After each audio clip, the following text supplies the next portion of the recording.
ভয় যেটা অদৃশ্যের ভয়, পরোক্ষভাবে অর্থাৎ প্রত্যক্ষভাবে পরোক্ষভাবে কোনো মানুষ কোনো ক্ষতি করতে পারে দুনিয়া এবং আখিরাতের।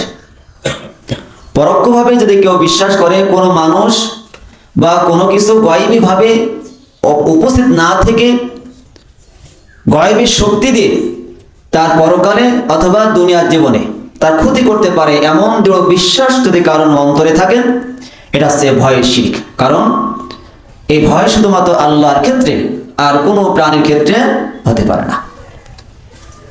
এই ভয়ের মধ্যে আমরা অনেক শ্রেণী ভাগ করেছিলাম যে অদৃশ্য একটা ভয়। এই ভয়ে মানুষ যে শিরকে লিপ্ত হয় অধিকাংশ ক্ষেত্রে সেটা হচ্ছে কবর কেন্দ্রিক বা মাজার কেন্দ্রিক।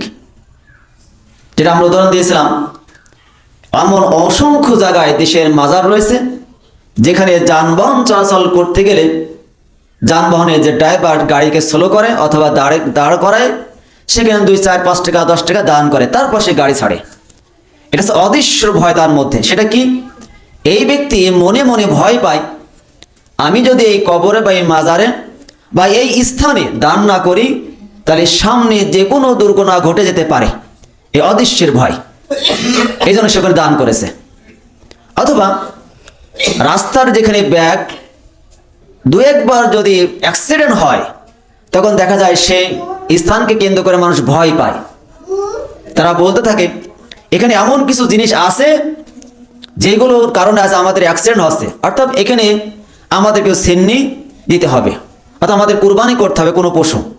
এই জন্য দেখা যায় কোথাও কোথাও অ্যাক্সিডেন্ট যদি বেশি হয়, সেই জায়গায় কেন্দ্র করে একটা ছোট মাহফিল দেয়, একটা ওরস করে, অথবা একটা ছাগল মুরগি জবে করে সেখানে উৎসর্গ করে। এটা অদৃশ্যের ভয়। অর্থাৎ এই ভয় শুধুমাত্র আল্লাহর ক্ষেত্রে, এটা ইবাদত। কিন্তু মানুষ এই সমস্ত জায়গাকে কেন্দ্র করে ভয় করে আল্লাহর সাথে অংশীদার করছে ভয়ের ক্ষেত্রে।